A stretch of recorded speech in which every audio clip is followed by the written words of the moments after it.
Mti wa mgunga. Nadhani mti huu unafahamika sana na popote pale unaweza kauona, ama popote pale utakapouona mti huu wa mgunga, basi jua kuna baadhi ya maradhi mengi ambayo utakuwa umetibu na kuyaweza kuyamaliza. Sasa kama wewe ni mwanamama ama wewe ni mwanababa, basi nisikilize vizuri, kwa sababu maradhi nitakayoelezea yatagusa pande zote mbili. Huu mti ni tiba, tena ni tiba nzuri sana. Popote pale utakapouona, basi jua kwamba ni tiba ya maradhi haya ambayo ninakuelekeza leo. Mimi ni Witch Doctor. Kama haujanifollow, ni follow, nitakufollow back. Like, comment, share. Acha swali lako katika comment section, nitakujibu. Mti huu wa mgunga kwanza unatibu maambukizi ya njia ya mkojo. Kwa wale wanaopata UTI mara kwa mara, wale wanaopata maumivu katika sehemu ya haja ndogo wakati wakijisaidia, basi wajue kwamba huu mti wa mgunga ndio tiba yao ambayo wanaweza wakatumia kwa ajili ya kumaliza changamoto hiyo katika njia ya mkojo. Pili, ni inatibu kikohozi kikavu na mafua yasiyoisha kwa muda mrefu. Tatu, inatibu tatizo la pumu ya mara kwa mara. Kuna watu wana pumu ya mara kwa mara na huwa inawabana sana. Kuna mwingine inawabana kipindi cha baridi, kuna mwingine hata kama sio baridi, basi pumu huwa inamshika ipasavyo. Sasa anaweza kutumia mti huu wa mgunga kwa ajili ya kuweza kutibu hiyo changamoto ya pumu. Ya nne, inatibu vidonda vya koo pamoja na fungus. Tano, inatibu bakteria katika upande wa koo na kuondoa harufu mbaya katika upande wa kinywa. Kuna watu wanakuwa na harufu mbaya sana katika upande wa kinywa na wenyewe wanajijua ama wanajifahamu. Sasa kama wewe ni mmoja wapo mwenye changamoto hiyo, basi unaweza kutumia mti huu wa mgunga kwa ajili ya kuweza kuondoa changamoto hiyo iliyokuwa mbaya kwa upande wako, ili uweze kukaa vyema kabisa.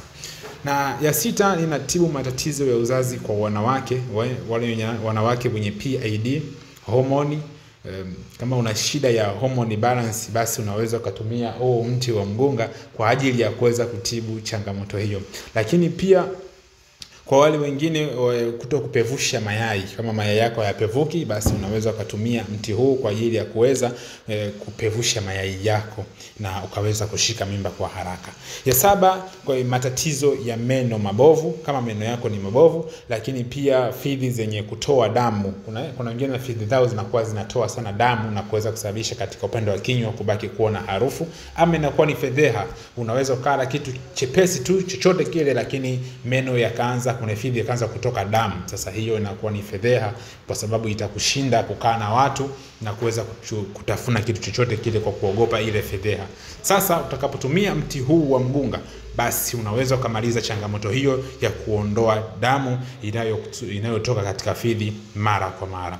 Lakini pia kwa wale kwa wanawake wanaopoteza ile hamu ya kushiriki tendo la ndoa, na kupata ule ute wa kutosha ukeni na kuweza kusababisha kupata mchubuko ama kuweza kupata maumivu ya mara kwa mara, basi nisikilize vizuri, nikuelekeze jinsi ya matumizi wa mti huu wa mgunga, kwa sababu ndio mti wenye faida ya kuweza kuondoa changamoto hizo zote nilizoweza kukuelezea. Sasa jinsi ya kutumia: tumia majani yaliyo mateke ya mti huu wa mgunga na mizizi yake.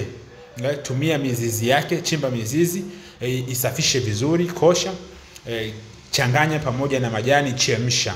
Huo unatumia glasi moja ya mililita 200 asubuhi na glasi moja ya mililita 200 jioni kwa muda wa siku 14 ama siku 21. Nadhani kwamba utakuwa umemaliza changamoto zote hizo nilizoweza kukuelezea, ama inatibu matatizo hayo yote niliyoweza kuelezea. Sasa kama wewe una tatizo moja wapo, basi tumia mti huu wa mgunga, unamaliza changamoto hizo zote nilizoweza kukuelezea, ama itamaliza changamoto yako ambayo unaikusudia kumaliza katika mwili wako. Ni mimi Witch Doctor, mshauri wako kila siku. Namba zangu za simu +255 752 16 38 38. Nikutakia siku njema, nikutakie kila laheri. Asante sana.